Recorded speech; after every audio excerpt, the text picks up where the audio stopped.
अस्सलामुअलैकुम जी नाज़रीन, अज दे वीलॉग दे विच मैं तुहाडे नाल नारोवाल दे पिंड मालोकी दे विच एक फैमिली रहिंदी है। उन्हां दी एक बच्ची आ, वो अपने सहुरिਆਂ दे घर विआह के चले जांदी है। अज दी तुसीं तस्वीर देख रहे हो, उहदा नाम आ निदा शाहीन। नाल उहदा शौहर भी बैठा, उहदी भी तस्वीर आ। हजे 4 लाड़ पूरे नहीं होए हुंदे, 3 महीने होए हुंदे ने शादी होई नूं। उहदा शौहर जिहड़ा उहदा एक ऐसा राज उहदी बीवी दे अगे खुलदा आ, उस राज दी वजह दे नाल उहदा शौहर जिहड़ा अपनी बीवी नूं मुबैना तौर दे उत्ते मार दिंदा। मार के ते उहनूं फिर इस तरह करदा कि अग लगा दिंदा और उन्होंने कोशिश करदा कि मैं नहीं मारिया, ये अग की वजह दे नाल झुलस गई, सिलेंडर फटिया। ते उहदी मुकम्मल तफसीलात कि इस दे विच इहदे नाल कौन कौन शामिल है, इकल्ला ही आ या सारे ने, उहदी मुकम्मल तफसीलात अज दी इस वीडियो दे विच मैं तुहाडे नाल शेयर करांगा। एक फैमिली आ, वो फैमिली जिहड़ी आ एक पिंड आ नारोवाल दे विच मालोकी, उत्थे रहिंदी आ। उस फैमिली दे सरबराह दा नाम आ नवाज। नवाज दी बीवी दा नाम आ नजमा। नवाज और नजमा नूं अल्लाह ताला ने 7 बच्चे दिते, जिहदे विच 6 बेटे और 1 बेटी। हुण इक्को भैण 6 भरावां दी जिहड़ी बड़ी लाडली आ। हुण इन्हां चों 5 जिहड़े ने भरा वो शादीशुदा ने, 2 जिन्हां दी अजे शादी करनी आ। ये जिहड़ी निदा शाहीन आ, ये जिस वेले इन्हें मैट्रिक किया उस तो बाद इन्हें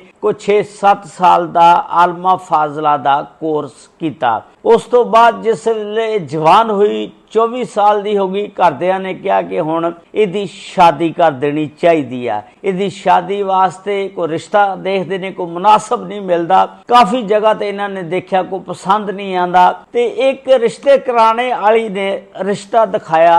जिहड़ा रिश्ता दिखाया वो फैमिली जिहड़ी आ वो गाजीवाल पिंड आ, उत्थे रहिंदी आ। उस फैमिली दे विच जिहड़े लड़के दी शादी करनी सी, उहदा नाम आ हमाद, उहदे प्यो दा नाम आ सहेल और उहदी मां दा नाम आ नसीम। हुण जिस वेले शादी करवाण वाले ने इन्हां नूं दोनां घरां नूं मिलवाया, दोनां घरां ने आपस विच ही रिश्ता वेख्या।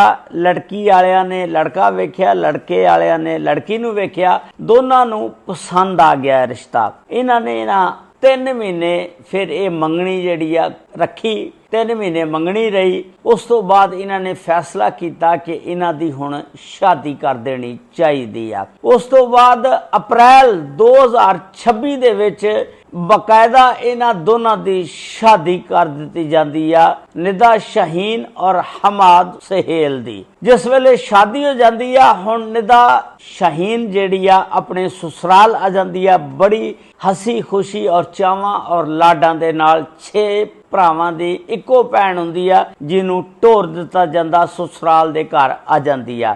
कुछ टाइम गुजरदा, उस तो बाद अल्लाह ताला इन्हां दी सुन लैंदा, कोई बच्चा बच्ची होने वाला हो जांदा। घर दे विच बड़ी हसी खुशी जिंदगी बसर कर रहे ने, बड़ियां खुशियां मनाइयां जा रही ने। लेकिन आस्ता आस्ता जो ही टाइम गुजरदा गया, हजे सिर्फ 3 महीने होए कि ये जिहड़ा हमाद सहेल आ एक होर लड़की नूं को पसंद करदा सी, उहदे नाल शादी करना चाहता सी। लेकिन इहदे घरदियां ने जोर दे नाल उत्थे शादी ना की जिथे हमाद कहंदा सी। इन्हां ने कोई रिश्ता होर पासे देख के निदा शाहीन दे नाल शादी कर दिती। दोनों जट बरादरी दे नाल दोनों दा तल्लक आ। जिस वेले शादी कर दिती, हुण ਉਹ दूसरी लड़की नूं पसंद करदा सी। वो अपनी निदा शाहीन जिहड़ी बेगम सी उहदे सामने बह के उहदे नाल फोन ते गल्लां करनियां, जिहदे नाल प्यार करदा सी, मुहब्बत करदा सी, शादी करना चाहता सी। हुण निदा जिहड़ी सी वो बहुत जल्दी कुड़दी रहिंदी सी।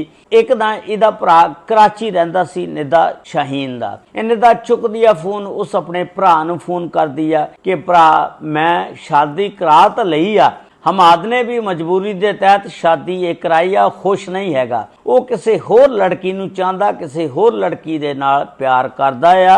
ਤੇ ਮੇਰੇ ਸਾਹਮਣੇ ਬਹਿ ਕੇ ਘੰਟਾ ਘੰਟਾ ਉਹਦੇ ਨਾਲ ਫੋਨ ਤੇ ਲੱਗਾ ਰਹਿੰਦਾ ਆ ਤੇ ਮੈਂ ਜਲਦੀ ਕੁੜਦੀ ਰਹਿੰਦੀ ਆ। ਇਹਦਾ ਭਰਾ ਜਿਹੜਾ ਕਰਾਚੀ ਰਹਿੰਦਾ ਉਹ ਕਹਿੰਦਾ ਕਿ ਤੂੰ ਇਸ ਤਰ੍ਹਾਂ ਕਰ, ਪਰੇਸ਼ਾਨ ਨਾ ਹੋ, ਮੈਂ ਆਵਾਂਗਾ, ਆ ਕੇ ਉਹਨੂੰ ਸਮਝਾਵਾਂਗਾ, ਸਾਰੇ ਤੇਰੇ ਤਹਫਜ਼ਾਤ ਨੇ ਜਿਹੜੇ ਦੂਰ ਕਰਾਂਗਾ, ਟੈਨਸ਼ਨ ਨਾ ਲੈ, ਮੈਂ ਜਲਦੀ ਆਵਾਂਗਾ ਕਰਾਚੀੋਂ, ਆ ਕੇ ਇਹ ਗੱਲਾਂ ਸਾਰੀਆਂ ਬਹਿ ਕੇ ਉਹਨਾਂ ਦੇ ਨਾਲ ਕਰਾਂਗਾ। ਹੁਣ ਉਸ ਤੋਂ ਬਾਅਦ ਇਹਦਾ ਭਰਾ ਨਿੱਦਾ ਤਾਂ ਕਹਿੰਦਾ ਕਿ ਇਹ ਤੂੰ ਗੱਲ ਕਿਸੇ ਦੇ ਨਾਲ ਨਾ ਇੱਥੇ ਕਰੀ, ਨਾ ਪਿਓ ਨੂੰ ਦੱਸੀ ਨਾ ਭਰਾਵਾਂ ਨੂੰ ਦੱਸੀ, ਸਾਰੇ ਪਰੇਸ਼ਾਨ ਹੋਣਗੇ ਇਹ ਗੱਲਾਂ ਸੁਣ ਕੇ, ਇਹ ਗੱਲ ਤੂੰ ਇੱਥੇ ਘੁੱਟ ਕੇ ਰੱਖ, ਮੈਂ ਆਵਾਂਗਾ ਤੇ ਫਿਰ ਆ ਕੇ ਇਸ ਗੱਲ ਨੂੰ ਉਹਨਾਂ ਦੇ ਘਰ ਜਾ ਕੇ ਕਰਾਂਗਾ, ਬਹਿ ਕੇ ਫਿਰ ਫੈਸਲਾ ਕਰਾਂਗੇ। ਹੁੰਦਾ ਕੀ ਆ ਕਿ 28 ਜੂਨ ਦੀ ਰਾਤ ਨੂੰ ਨਿੱਦਾ ਦਾ ਸ਼ੌਹਰ ਜਿਹੜਾ ਆ ਹਮਾਦ ਸੁਹੇਲ ਫੋਨ ਕਰਦਾ ਆ ਨਿੱਦਾ ਦੇ ਭਰਾ ਨੂੰ ਕਿ ਫੌਰੀ ਹਸਪਤਾਲ ਪਹੁੰਚੋ। ਰਾਤ 1:30 ਦਾ ਟਾਈਮ ਹੁੰਦਾ ਕਿ ਨਿੱਦਾ ਬਿਮਾਰ ਆ ਤੇ ਬਹੁਤ ਬੁਰੀ ਹਾਲਤ ਹੈ ਦੀ ਤੇ ਅਸੀਂ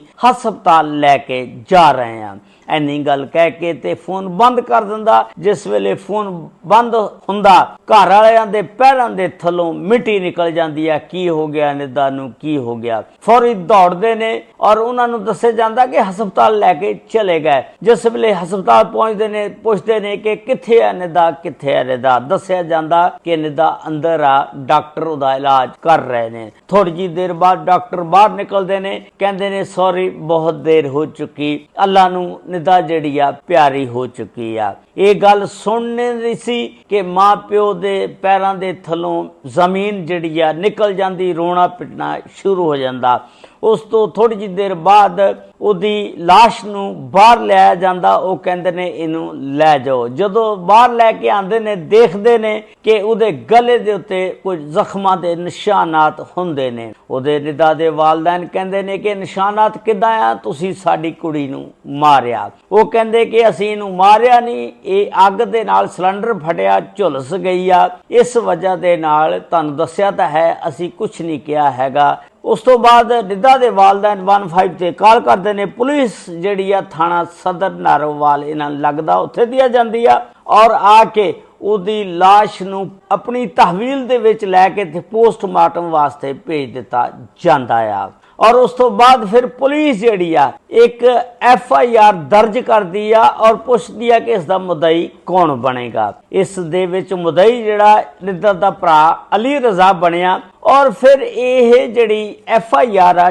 4 ਬੰਦਿਆਂ ਤੇ ਨਾਮਜ਼ਦ ਦਰਜ ਕੀਤੀ ਗਈ। ਇੱਕ ਉਹਦਾ ਸ਼ੌਹਰ ਹਮਾਦ ਜਿਹੜਾ ਉੱਥੇ ਹੀ ਫਿਰਦਾ ਸੀ, ਪੁਲਿਸ ਨੇ ਉਹਨੂੰ ਉੱਥੇ ਹੀ ਧਰ ਲਿਆ। ਉਸ ਤੋਂ ਬਾਅਦ ਉਹਦਾ ਸੁਸਰ ਸੁਹੇਲ ਔਰ ਉਹਦੀ ਸੱਸ ਨਿੱਦਾ ਦੀ ਨਸੀਮ ਔਰ ਇੱਕ ਦੇਵਰ ਬਲਾਲ, ਇਹ 4 ਬੰਦਿਆਂ ਤੇ ਨਾਮਜ਼ਦ ਪਰਚਾ ਦਰਜ ਕੀਤਾ ਗਿਆ। ਇੱਕ ਸੱਸ ਰਹਿ ਗਈ ਆ, ਉਹ ਹਜੇ ਫੜੀ ਨਹੀਂ ਗਈ, ਬਾਕੀ ਸਾਰੇ ਫੜ ਲਏ ਨੇ। ਹੁਣ ਮਜ਼ੀਦ ਪੁਲਿਸ ਦੀ ਤਹਿਕੀਕਾਤ ਤੋਂ ਬਾਅਦ ਪਤਾ ਚੱਲੇਗਾ। ਇਹਨਾਂ ਨੇ ਡਰਾਮਾ ਇਦਾਂ ਕੀਤਾ ਕਿ ਉਸ ਨੂੰ ਕਿਚਨ ਦੇ ਵਿੱਚ ਲਿਜਾ ਕੇ ਪਹਿਲਾਂ ਮਾਰਿਆ ਕੁੱਟਿਆ ਔਰ ਮੁਬੈਨਾ ਤੌਰ ਦੇ ਉੱਤੇ ਉਹਦਾ ਗਲਾ ਦਬਾਇਆ ਔਰ ਫਿਰ ਕਿਚਨ ਦੇ ਵਿੱਚ ਹੀ ਇੱਕ ਸਿਲੰਡਰ ਫਟਣੇ ਦਾ ਬਹਾਨਾ ਬਣਾ ਕੇ ਇਹ ਸਾਰੀ ਗੱਲਬਾਤ ਦੱਸੀ। ਲੇਕਿਨ ਇਹ ਸਾਰੀਆਂ ਗੱਲਾਂ ਪੁਲਿਸ ਦੀ ਤਹਿਕੀਕਾਤ ਤੋਂ ਬਾਅਦ ਹੀ ਪਤਾ ਚੱਲੇਗਾ ਕਿ ਕੌਣ ਝੂਠਾ ਕੌਣ ਸੱਚਾ, ਇਹ ਕਿਸ ਤਰ੍ਹਾਂ ਇਹਦੀ ਮੌਤ ਵਾਕਿਆ ਹੋਈ ਆ। ਇਹ ਇੱਕ ਦਿਲਖਰਾਸ਼ ਵਾਕਿਆ ਸੀ ਕਿ ਸਭ ਤੋਂ ਪਹਿਲਾਂ ਤਾਂ ਹਮਾਦ ਸੁਹੇਲ ਨੂੰ ਚਾਹੀਦਾ ਸੀ ਕਿ ਉਦੋਂ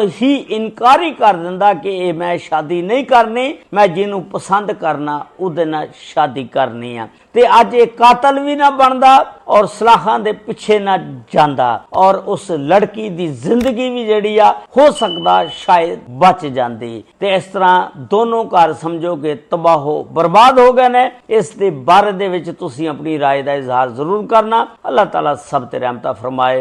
अस्सलामु अलैकुम व रहमतुल्लाहि व बरकातुहू।